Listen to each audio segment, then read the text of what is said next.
많은 기독교인들이 이유도 모른 채 매일 지옥에 떨어지고 있습니다. 거의 모든 사람이 알지 못하고 저지르는 한 가지 죄가 있으며 이 죄는 영원한 결과를 초래할 수 있습니다. 이 영상에서는 한 남자가 지옥을 보고 예수님으로부터 이 죄에 대한 직접적인 메시지를 받은 충격적인 경험을 나누고자 합니다. 제 이름은 브라이언입니다.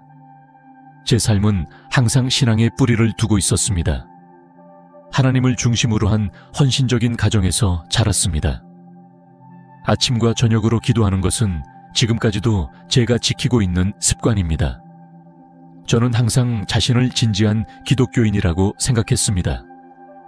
규칙을 따르고 주일마다 교회에 가며 의로운 삶을 살려고 노력하는 사람들 중 한 명이었습니다. 하지만 솔직히 말하자면 저는 몇 가지 사항에 대해 그리 많은 중요성을 두지 않았습니다. 예를 들어 저는 악마나 지옥을 믿지 않았습니다. 사랑의 하나님이 어떻게 영원한 고통의 장소를 허락할 수 있을지 이해할 수 없었습니다. 그들에게 지옥은 그냥 상징일 뿐, 믿음이 없는 사람들을 두려워하게 만들기 위해 만들어진 이미지일 뿐이라고 생각했습니다. 그리고 솔직히 말하자면 저는 제 삶이 천국에 갈 자리를 확보할 만큼 충분하다고 항상 생각했습니다. 이것을 의심한 적은 없었습니다. 그러던 중 그 오후 2018년 12월 크리스마스를 몇 주 앞두고 있었습니다. 차가운 공기가 느껴졌고 크리스마스 불빛이 도시 거리를 비추고 있었습니다. 저는 큰 쇼핑몰에 있었고 조카들을 위한 마지막 선물을 사러 다니고 있었습니다. 저는 여동생을 위한 새 플래너와 가족 중 가장 어린 조카를 위한 건설 세트를 샀습니다. 피곤했지만 만족스러웠습니다. 크리스마스만이 가져다주는 그런 기쁨을 느꼈습니다. 쇼핑을 마친 후 저는 지하 주차장으로 향했습니다. 저는 짐이 많고 피곤해서 계단을 오르는 대신 엘리베이터를 타기로 결정했습니다. 엘리베이터에 탔을 때 저는 특별히 이상한 점을 느끼지 못했습니다. 그것은 현대적인 모델로 반짝이는 금속 패널과 희미한 배경음악이 흘러나왔습니다. 저와 함께 타고 있던 사람은 2명. 중년의 남자가 전화기를 들여다보고 있었고 빨간 목도리를 두른 젊은 여자가 있었습니다. 저는 1층 버튼을 눌렀고 엘리베이터는 움직이기 시작했습니다. 하지만 곧 이상한 소리가 들리기 시작했습니다. 무언가가 한계를 넘어서는 듯한 삐걱거리는 소리와 잠깐의 충격이 있었습니다. 저는 별로 신경 쓰지 않았습니다. 저는 항상 자신이 폐쇄 공간에 대한 공포증이 없다고 생각했습니다. 저에게는 밀폐된 공간에 대한 두려움은 과장된 것일 뿐 다른 사람들에게만 해당되는 문제라고 여겼습니다. 공황 발작도 마찬가지였습니다. 저는 그것이 사람들의 관심을 끌기 위한 변명에 불과하거나 과도한 약물 사용으로 발생하는 것이라고 믿었습니다. 저는 그것을 경험할 줄은 상상도 못했습니다. 엘리베이터는 2층 사이에서 갑자기 멈췄습니다. 불은 켜져 있었지만 움직임은 사라졌습니다. 저는 비상 버튼을 눌렀지만 즉각적인 반응이 없었습니다. 옆에 있던 남자는 불안해하며 전화를 걸려고 했지만 신호가 없었습니다. 불편한 침묵이 엘리베이터를 지배했으며 그 침묵은 내 생각들이 급히 움직이기 시작하는 소리로만 깨졌습니다. 이건 아무것도 아닐 거야 라고 스스로에게 말했지만 제 심장은 점점 더 빨리 뛰기 시작했습니다. 그때 일이 일어났습니다. 엘리베이터 안은 잠시 전에는 차분해 보였지만 갑자기 저를 압박하는 듯한 느낌이 들기 시작했습니다. 말 그대로 좁아진 것은 아니었지만 그 감각이 확실히 있었습니다. 벽이 다가오는 듯한 느낌이었고 호흡은 점점 더 어려워졌습니다. 나는 땀이 나기 시작했습니다. 믿을 수가 없었습니다. 저는 땀을 흘리며 가슴이 조여오고 손이 떨리고 있었습니다. 심장이 너무 세게 뛰어서 아플 정도였습니다. 저는 벽에 기대어 다른 사람들에게 눈에 띄지 않으려 했습니다. 빨간 목도리를 두른 여자가 걱정스러운 표정으로 저를 바라보았습니다. 괜찮으세요? 그녀가 물었습니다. 저는 웃으려 했지만 어색한 표정만 나왔습니다. 네네, 괜찮아요. 저는 간신히 목소리를 냈습니다. 하지만 그것은 전혀 괜찮지 않았습니다. 제 몸이 저를 배신하는 것 같았습니다. 숨 쉬는 것이 불가능해졌고 머리가 어지럽고 저는 바닥 없는 구렁텅이에 빠지는 듯한 느낌을 받았습니다. 긍정적인 생각을 하려고 애썼지만 공황이 저를 완전히 지배하고 있었습니다. 저는 반사적으로 빛나는 패널에 비친 제 모습을 보았습니다. 창백한 얼굴, 커다란 눈, 땀에 젖은 머리카락. 저는 기도를 하려고 했지만 머릿속에서 말이 끊어졌습니다. 제 인생에서 처음으로 완전히 통제력을 잃는다는 생각이 저를 압도했습니다. 엘리베이터 안에 두 사람은 저를 도우려 했지만 저는 말을 할 수 없었습니다. 제 몸은 마비된 것 같았습니다. 그리고 그때 모든 것이 어두워졌습니다. 그 후로는 아무것도 들리지 않았습니다. 그저 완전히 저를 감싸는 깊은 검은 비우드만 있었습니다. 마치 시간이 없고 공간도 없는 그 상태에 갇혀있는 느낌이었습니다. 그리고 갑자기 멀리서 빛이 나타났습니다. 그 빛은 평범한 빛이 아니었습니다. 그것은 하얗고 마치 살아있는 듯한, 맥박이 뛰는 듯한 따뜻한 빛이었습니다. 저는 그 빛에 끌려갔고 어떻게 움직이고 있는지 알 수 없었지만 저 자신도 모르게 저절로 그 빛 쪽으로 끌려가고 있었습니다. 가까워질수록 그 빛은 더 강렬해졌고 그 안에서 어떤 형상이 나타나기 시작했습니다. 저는 그 형상의 얼굴을 분명히 구별할 수 없었지만 그 존재에서 익숙함이 느껴졌습니다. 그 존재는 위험이 있었고 동시에 안도감을 주었습니다. 어둠 속에서 느꼈던 두려움은 서서히 호기심으로 변해갔습니다. 브라이언, 그 형상이 깊고 차분한 목소리로 말했습니다. 이제 네가 항상 부인했던 것을 볼 시간이야. 그 목소리는 제 안에서 울려 퍼졌습니다. 귀에서만 들리는 것이 아니라 마치 모든 단어가 제 영혼 깊숙이 스며드는 것 같았습니다. 저는 갑자기 평화를 느꼈지만 동시에 점점 더 커지는 긴장을 느꼈습니다. 심판의 느낌이 다가오는 것 같았습니다. 더 이상 무시할 수 없는 진리처럼 말이죠. 너는 지옥을 믿지 않았지? 그 목소리가 계속 말했습니다. 언제나 그것은 신자들을 겁주기 위한 신화라고 생각했지. 이제 내가 네가 보고 싶지 않았던 것을 보여주겠어. 순식간에 제 주변의 풍경이 변했습니다. 빛이 사라지고 그 자리에 상상할 수 없는 공포가 남았습니다. 저 앞에 구렁텅이가 펼쳐졌습니다. 산처럼 높은 불꽃들이 갈라진 어두운 땅에서 솟아올랐습니다. 공기는 연기와 재로 가득하고 열기는 숨을 쉴 수 없을 정도로 뜨거웠습니다. 하늘은 검고 붉은 줄무늬가 가로지르며 번개가 어둠을 가르며 내리쳤습니다. 그러나 저를 정말로 떨게 만든 것은 불꽃 속에서 보았던 인물들이었습니다. 불에 휩싸여 고통 속에서 비명을 지르는 남녀들. 그들의 비명은 마음이 아플 정도로 절망적이었고 그들이 겪는 고통은 끝이 없을 것처럼 들렸습니다.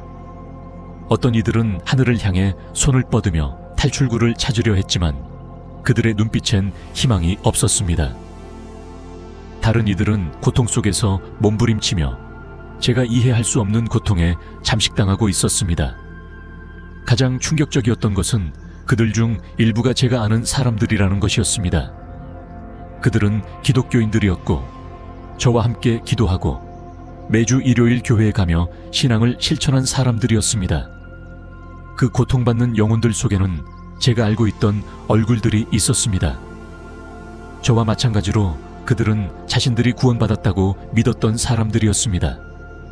저는 목사들, 집사들, 그리고 수년간 기독교 공동체에서 섬겼던 사람들을 보았습니다. 모두 불에 휩싸여 있었고 여전히 손을 모아 기도하는 듯한 모습이었지만 아무런 응답도 없었습니다. 그들은 왜 여기 있죠? 저는 떨리는 목소리로 물었습니다. 그 지옥 같은 장면에서 눈을 떼지 못한 채 그들은 너처럼 자만에 빠졌기 때문이야. 그 형상이 대답했습니다. 그들은 기도했지만 진심으로 마음을 열지 않았어. 그들은 자신들의 신앙만으로 구원을 받을 수 있다고 생각하며 다른 사람들을 판단했지. 그들은 마음속에 숨겨진 죄를 무시했어. 그들은 하나님의 용서는 자동적인 것이라 생각하며 자만의 대가를 결코 생각하지 않았지. 그 말은 제게 깊은 충격을 주었습니다. 저는 마치 그동안 마주하고 싶지 않았던 진리에 맞은 듯한 느낌을 받았습니다. 제 인생 동안 했던 기도, 제가 취했던 모든 행동, 모든 것이 이제는 공허하게 느껴졌습니다. 진정한 의미가 없는 것처럼 보였습니다. 저는 항상 기도만 하면 용서를 받을 수 있다고 생각했었고, 단순히 믿는 것으로 하늘의 자리를 보장받을 수 있다고 믿었습니다. 그러나 제 앞에 있는 영혼들은 저와 같은 기독교인들이었고, 그들은 이제 영원히 고통받고 있었습니다. 저는 그 고통받는 영혼들을 계속해서 지켜보면서 마치 그들이 살아있을 때 저지른 죄들을 볼 수 있는 것 같았습니다. 그곳에 있는 모든 기독교인은 자신들의 죄가 사소하고 중요하지 않다고 믿었으며, 어쨌든 자신들의 신앙이 그들을 구원할 것이라고 확신하며 살았던 사람들이었습니다. 그중 한 사람은 제가 교회에서 알던 사람이었습니다. 존경받는 집사였습니다. 그리고 지금 저는 그가 불 속에 무릎을 꿇고 필사적인 기도를 드리며 손을 들고 있는 모습을 보았습니다. 그는 헌신적인 삶을 살았지만 그의 마음속에서는 항상 다른 사람들을 판단하며 자신이 규칙을 철저히 따르기 때문에 더 나은 사람이라고 믿었습니다. 하지만 그는 진정한 연민이나 자비를 보인 적이 없었습니다. 그는 자신의 기준에 맞지 않는 사람들을 정죄했고 하나님이 요구하시는 겸손을 잊고 살았습니다. 또 다른 사람은 제가 알던 여성이었습니다. 그녀는 매주 일요일마다 교회에 가고 큰 소리로 기도했지만 그 신실한 외형 뒤에는 위선적인 삶이 숨겨져 있었습니다. 그녀는 개인적인 이득을 위해 다른 사람들을 해쳤고 단지 용서를 구한다고 해서 모든 죄가 사해졌다고 확신했습니다. 그러나 그녀의 마음속에는 진정한 회개가 없었고 오직 처벌에 대한 두려움만 있었습니다. 그렇게 하나씩 저와 마찬가지로 자신들의 신앙만으로 구원받을 것이라고 믿었던 기독교인들을 보았습니다. 그들은 하나님의 사랑과 정의의 진정한 의미를 무시했습니다. 저 앞에 펼쳐진 이미지들은 너무나 생생하고 거칠어서 저는 압도당할 것 같았습니다. 불꽃 속에서 고통받는 모든 영혼들은 기독교인으로 살았던 사람들이었습니다. 그들은 기도하고 성경을 읽고 예배에 참석했지만 항상 무엇인가가 부족했습니다. 그 부족함이 그들을 정죄한 것이었습니다. 기도를 외우고 교회에 가는 것만으로는 충분하지 않다. 제 곁에 있던 형상이 말했습니다. 여기 있는 많은 사람들은 다른 사람들 앞에서 신앙을 보이는 것만으로 구원을 받을 수 있다고 확신하며 살았지만 신앙은 단순한 말이나 외적인 행동이 아니다. 그것은 매일의 마음의 행동이다. 내가 가르친 사랑과 정의에 따라 사는 것이다. 그 목소리는 연민이 가득했지만 또한 부인할 수 없는 힘이 있었습니다. 마치 더 이상 무시할 수 없는 교훈을 주는 것 같았습니다. 하지만 이게 어떻게 가능한가요? 이 사람들은 신실했어요. 그들은 헌신적인 기독교인이었잖아요. 저는 더 이상 제가 보고 있는 것을 온전히 이해하지 못한 채 더듬거리며 말했습니다. 그들이 왜 여기 있을 수 있죠? 저는 기독교인들이 이런 곳에 올 수 있을 거라고 생각하지 않았어요. 그들은 왜 여기 있나요? 저는 답을 절박하게 구하며 계속해서 물었습니다. 그들은 가장 중요한 것을 간과했기 때문이다. 진정한 회개와 겸손. 하나님께서 대답하셨습니다. 자만이 그들을 눈멀게 했다. 그들은 마음으로 진정으로 죄를 고백하지 않았다. 그들은 자신들을 다른 사람들보다 우월하게 느끼게 했던 자만을 버리지 않았다. 맞다. 그들은 기도했지만 진심으로 기도한 것이 아니었다. 그들은 보이기 위해 기도했고 의롭다고 느끼기 위해 기도했지만 그들 속에서는 내 사랑이 그들의 영혼을 변화시킬 기회를 주지 않았다. 패닉의 물결이 나를 압도했다. 만약 이 사람들이, 독실한 기독교인들이 지옥에 간다면 나는 무엇을 할 수 있을까? 나는 그들처럼 살았고 내 기도와 믿음이 나를 구하는데 충분하다고 확신했다. 나는 다른 사람들을 판단했고 내 결점을 무시했으며 하나님께서 어쨌든 나를 용서해 주실 것이라고 당연하게 여겼다. 저주받은 자들의 비명이 내 마음을 찔렀다. 나는 그들의 얼굴을 보았고 고통으로 일그러진 표정을 보며 희망의 징후를 찾았지만 아무것도 없었다. 그들은 영원한 고통에 갇혀 있었다. 불꽃은 그들의 몸을 태우거나 재로 만들지 않았다. 대신 그들은 끝없이 고통을 지속하는 듯했다. 어느 순간 나는 특정한 한 남자를 보았다. 나는 그를 잘 알고 있었다. 그는 전도자였고 항상 하나님의 사랑에 대해 열정적으로 말하던 사람이었다. 그는 수많은 사람들을 믿음으로 이끌었다. 그러나 지금 그는 불꽃 속에 있었고 그의 얼굴에는 영원한 공포가 깃들어 있었다. 나는 그가 살아있을 때 그의 업적과 교인들로부터 받았던 칭찬에 대해 자랑하던 기억이 떠올랐다. 그도 나는 속삭였다. 내 그도 목소리가 대답했다. 그의 선한 행실에도 불구하고 그의 마음속에는 겸손이 없었다. 그는 사랑을 전파했지만 판단 속에서 살았다. 그는 자신의 본을 따지 않는 사람들을 몰래 정죄하며 자신이 다른 사람들보다 더 낫다고 생각했다. 그는 내 용서를 구하지 않았다. 단지 사람들의 칭찬에서 오는 만족감을 추구했을 뿐이다. 그 말은 채찍처럼 나를 때렸다. 나는 얼마나 많은 시간 동안 다른 사람들을 조용히 판단하며 매일 기도하고 하나님의 법을 따르는 내가 더 우수하다고 믿었는지 모른다. 나는 얼마나 자주 다른 사람들을 경멸하며 내 믿음이 그들의 믿음보다 순수하다고 확신했는지 모른다. 나는 계속해서 고통받는 영혼들 사이를 걸었다. 그들의 얼굴을 보는 것이 힘들었지만 나는 계속 걸었다. 나는 사치스럽게 살았고 자신의 죄를 숨기기 위해 믿음을 가면처럼 사용했던 사람들의 얼굴을 보았다. 어떤 사람들은 종교 지도자들이었고 다른 사람들은 평범한 사람들이었다.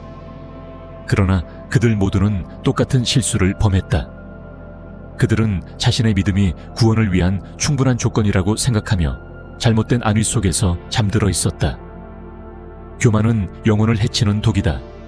하나님은 내 생각을 방해하며 말씀하셨다. 많은 기독교인들이 이 함정에 빠졌다. 그들의 믿음이 그들을 심판으로부터 면역시킬 것이라고 믿었다. 그러나 나는 마음을 본다. 교만한 마음은 내게 올 수 없다. 나는 흔들렸다. 모든 말이 나를 향한 것처럼 느껴졌다. 나는 항상 내 헌신이 진실하다고 확신했지만 이제 나는 하나님이 말하는 함정 속에서 내가 살았을지 모른다는 생각이 들기 시작했다. 하지만 이 유혹에 빠지지 않으려면 어떻게 해야 할까요? 내가 교만하게 살지 않기 위해 어떻게 확신할 수 있을까요? 나는 떨리는 목소리로 물었다. 하나님은 잠시 침묵을 지키셨다. 마치 내가 진지하게 성찰할 시간을 주는 것 같았다. 겸손이 열쇠다, 브라이언. 네가 불완전하고 매일 내 용서를 필요로 한다는 것을 인식하는 겸손. 단지 말로만이 아니라 마음으로. 네가 다른 사람들보다 우월하지 않다고 생각하며 다른 사람들을 판단하지 않고 내가 가르친 대로 그들을 사랑하는 겸손. 그리고 무엇보다도 네가 내 심판을 받을 자격이 없을 수 있다는 것을 항상 인식하며 사는 겸손. 왜냐하면 아무도 자격이 없기 때문이다. 아무리 헌신적이든 아무리 신실하든 아무도 스스로를 구원할 수 없다. 내 눈에 눈물이 고였다. 구원과 저주 사이에서 항상 아슬아슬한 경계에 있다는 인식 속에서 살아간다는 생각이 나를 두렵게 했다. 그러나 동시에 나는 얼마나 눈이 멀었는지를 깨닫게 되었다. 나는 결코 진지하게 질문하지 않았고 내 믿음이 충분하다고 의심하지 않았다. 그때 하나님은 나를 지옥의 또 다른 부분으로 인도하셨다. 여기에서는 불이 눈에 띄게 타오르지 않았다. 내가 방금 떠난 곳과는 달리 불은 더 얇고 숨겨져 있었지만 고통은 똑같이 지칠 만큼 강렬했다. 이곳은 자기 신념과 교만으로 살았던 기독교인들을 위한 곳이었다. 그들은 자신의 믿음이 다른 사람들보다 우월하게 만든다고 믿었다. 여기는 다른 종류의 지옥이었다. 육체적 고통뿐만 아니라 영적인 고통도 함께하는 곳이었다. 그곳에서 나는 사람들이 자신의 삶을 끊임없이 다시 살아야 하는 모습을 보았다. 그들의 모든 행동, 모든 생각이 되살아났다. 그들의 고통은 그들이 진심으로 회개할 기회가 있었음을 알면서도 그것을 낭비한 끊임없는 인식에서 비롯되었다. 이곳에 있는 모든 기독교인들은 구원에 가까웠다는 영원한 지식을 가지고 살았으나 교만 때문에 그것을 놓쳤다. 그들의 비명은 단순히 육체적인 고통만이 아니었다. 그것은 깊은 영적인 고통이었으며 그들의 내면에서 그들을 삼키는 깊은 후회였다. 나는 절망적인 영혼들이 회개하려고 애쓰는 모습을 보았지만 이미 너무 늦었다. 회개는 더 이상 유효하지 않았다. 심판이 내려졌고 이제 그들은 영원한 고통에 갇히게 되었다. 그중 한 사람, 노인이 나를 바라보며 말했다. 그의 얼굴에는 상상할 수 없는 슬픔이 새겨져 있었다. 나는 너처럼 살았어. 그는 고통에 찢긴 목소리로 말했다. 나는 구원받았다고 생각했어. 내 믿음이 충분하다고 생각했지. 하지만 나는 판단했어. 나는 내가 다른 사람들보다 낫다고 믿으며 살았고, 그래서 나는 여기에 있어. 나는 그의 시선을 견딜 수 없었다. 그 시선은 후회로 가득 차 있었고, 나는 그 후회가 영원할 것임을 알았다. 그러나 나를 가장 두렵게 만든 것은 그의 이야기가 내 이야기와 너무도 비슷하다는 점이었다. 나는 얼마나 많은 기독교인들이 교만하게 살며 지옥에 가지 않을 거라 믿고 이곳에 왔을지 궁금했다. 내 곁에 있던 신성한 존재가 내 생각을 깨트리며 말했다. 이제 이해하겠니, 브라이언? 왜 지옥이 단지 선언된 죄인들만의 장소가 아닌지 보겠니? 많은 기독교인들이 여기 왔다. 기도하지 않아서가 아니고 믿지 않아서가 아니라 그들의 마음속 교만을 진정으로 버리지 않았기 때문이다. 그들은 그들의 믿음이 자동으로 그들을 구원할 것이라고 생각했다. 하지만 그들은 진정한 영적 작업, 영혼을 변화시키는 일을 하지 않았다. 그 말은 내 안에서 불타올랐다. 내가 항상 믿어왔던 모든 것이 무너지는 듯한 느낌이 들었다. 나는 기도했다. 나는 기독교적인 삶을 살았다. 그런데 이제 나는 내가 항상 무엇인가 근본적인 것을 무시해왔음을 이해하게 되었다. 겸손. 나는 하나님 앞에서 겸손이 무엇인지 진정으로 이해한 적이 없었다. 그러나 그때 하나님의 목소리는 점차 부드러워지며 내 절망을 가르고 다가왔다. 너에게 아직 희망이 있다, 브라이언. 너는 여기서 배워야 한다. 많은 사람들이 너무 늦기 전에 깨닫지 못하는 것들을. 나는 너를 정죄하려고 여기로 데려온 것이 아니다. 너에게 두 번째 기회를 주기 위해 여기로 데려온 것이다. 순식간에 내가 아는 세상은 사라졌다. 나는 평화의 장소에 있었다. 시간과 공간을 벗어난 곳. 마치 모든 것이 마침내 제자리에 놓인 것처럼 모든 세부사항이 완벽한 의미를 지니고 있었다. 문제도 없고 고통도 없고 짐을 지고 있을 필요도 없었다. 내가 그동안 겪었던 모든 실망, 슬픔, 후회가 절대적인 평온 속에서 사라졌다. 그것은 조화로운 세상이었고 나를 위해 맞춤형으로 만들어진 장소였다. 모든 세부사항이 신성한 돌봄으로 조각된 곳. 나는 주위의 모든 것을 명확히 구별할 수는 없었지만 모든 것이 의미가 있다는 것을 알았다. 그때 나는 그분을 보았다. 예수님이 내 앞에 서 계셨다. 그분의 존재는 빛나고 있었으며 사랑과 이해로 가득 차 있었다. 그분의 눈에는 정죄가 없었고 오직 깊은 인식과 압도적인 단 스윗네스만이 있었다. 그분은 나를 바라보시며 은혜가 가득한 목소리로 말씀하셨다. 이 여정은 너를 위한 교훈이었다. 너가 겪었던 모든 일, 지금 너가 보고 있는 모든 것은 이미 성경에 기록되어 있다. 그러나 시간이 지나면서 많은 사람들이 믿음을 잃었다. 믿음은 약해졌고 지난 20년 동안 무관심이 커졌다. 하지만 내가 성경을 통해 계시한 모든 것은 여전히 진리이며 지금 너는 그것을 증언하고 있다. 그분의 말은 내 마음을 찔렀다. 그것은 부드럽지만 깊은 진리로 가득 차 있었다. 나는 정죄받은 느낌이 들지 않았다. 비록 내가 내 마음속에서 수많은 실수를 했음을 알고 있었지만 그분의 말씀은 내가 무시했던 내 속의 부분들을 비추어 주었다. 내 영혼이 치유가 필요한 부분들이었다. 나는 작아졌다. 겸손해졌다. 그러나 그 어느 때보다도 깊은 사랑을 느꼈다. 그리고 예수님께서 다시 말씀하셨다. 마지막으로 너에게 보여줄 것이 있다. 그 순간 화면에 비친 것처럼 이미지들이 내 앞에 나타났다. 그것은 내 삶의 순간들이었다. 거의 잊어버린 장면들이었다. 한 장면에서 나는 길거리에서 한 노인이 보였다. 그녀의 쇼핑백이 찢어져서 식료품이 흩어졌다. 나는 지나쳤고 나의 일에 너무 집중해 그녀를 돕지 않았다.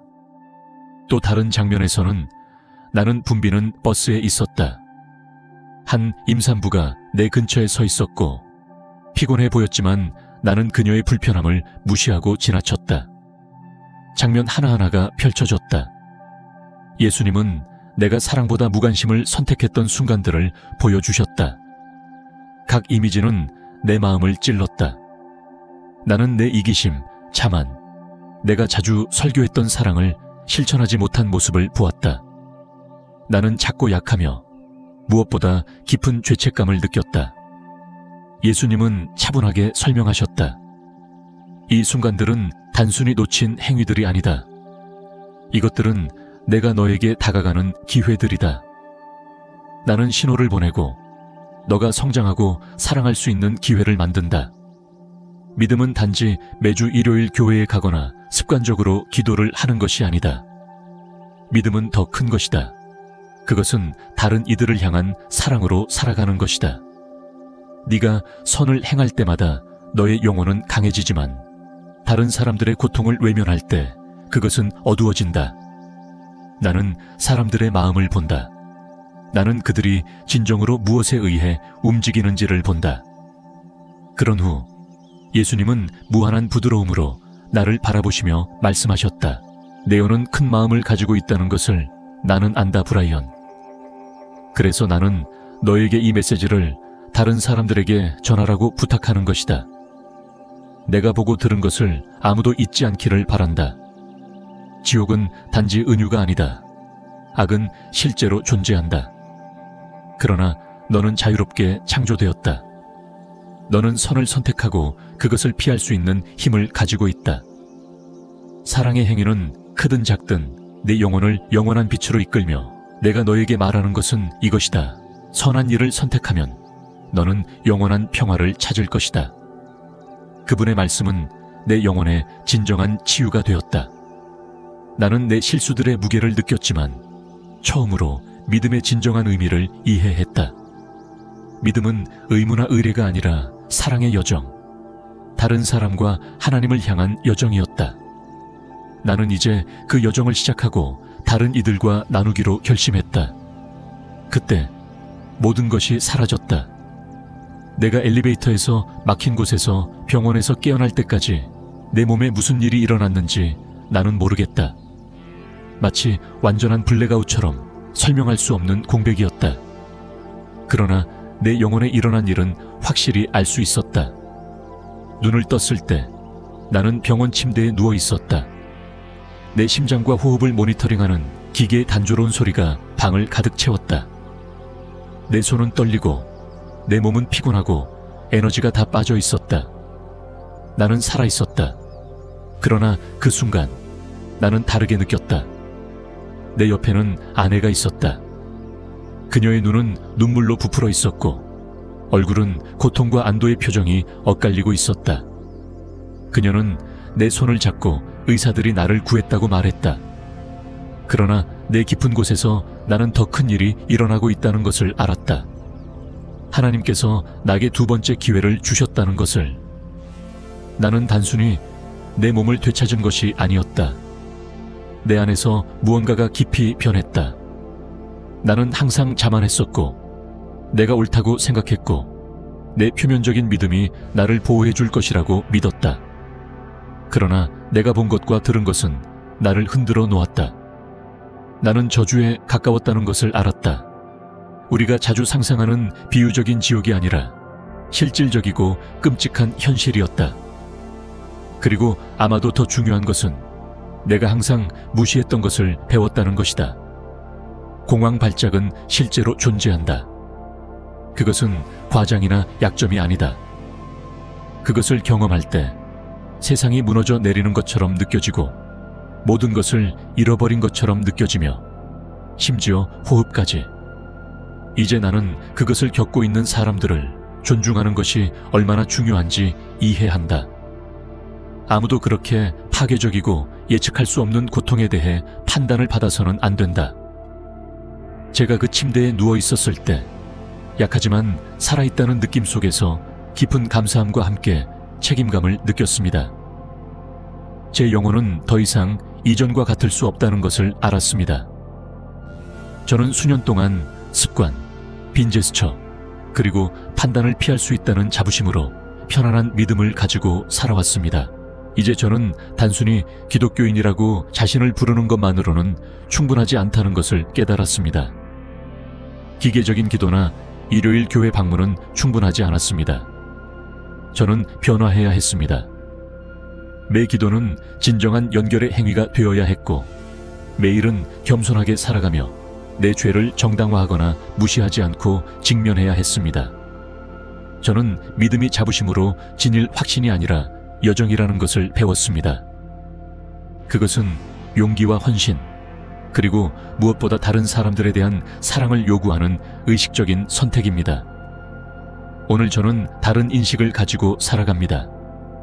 저는 결코 완벽할 수 없다는 것을 알고 있지만 구원은 결점이 없어서가 아니라 자신의 실수를 인식하고 작은 일에도 선을 행하며 도움이 필요한 사람을 외면하지 않는 데서 온다는 것을 깨달았습니다.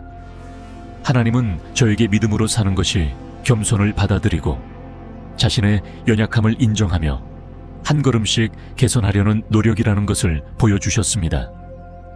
제 영혼은 변했고 그와 함께 매일매일 살아가는 방식도 변했습니다.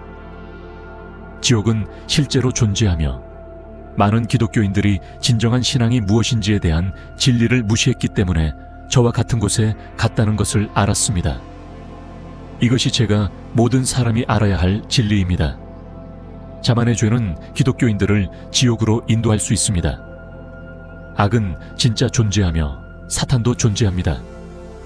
이 교훈을 무시하지 마세요. 매일 진심으로 회개하고 하나님 앞에서 겸손하게 살아가세요. 그럴 때만 우리는 제가 직접 본 운명을 피할 희망을 가질 수 있습니다. 마지막으로 제 마음에 깊이 새겨진 이 말을 전하고 싶습니다. 어디서 읽었는지 기억은 나지 않지만 사탄이 할 수 있는 가장 큰 속임수는 사람들이 그가 존재하지 않는다고 믿게 만드는 것입니다. 이 이야기를 끝까지 들어주셔서 진심으로 감사드립니다. 여러분이 여기에 함께 있다는 것이 중요하며 저에게 감사함을 가득 채워줍니다. 댓글로 어디서 들으시는지 남겨주세요. 전 세계에서 여러분이 여기에 있다는 사실을 알게 되면 믿음과 희망으로 하나 된 공동체의 일원이 된 기분이 듭니다. 이 간증이 여러분의 마음에 닿았다면 혼자만 간직하지 마시고 친구들, 가족들, 그리고 영감을 받을 수 있는 사람들과 함께 나누세요. 이 메시지를 나누는 것으로 여러분도 예수님의 사랑의 전파자가 되어 세상이 너무나 필요로 하는 빛과 희망의 도구가 될 수 있습니다. 작은 행동 하나하나가 중요하며 함께 우리는 어디에서든 믿음과 동정을 퍼뜨릴 수 있습니다. 하나님이 여러분을 축복하시고 항상 함께 하시길 바랍니다.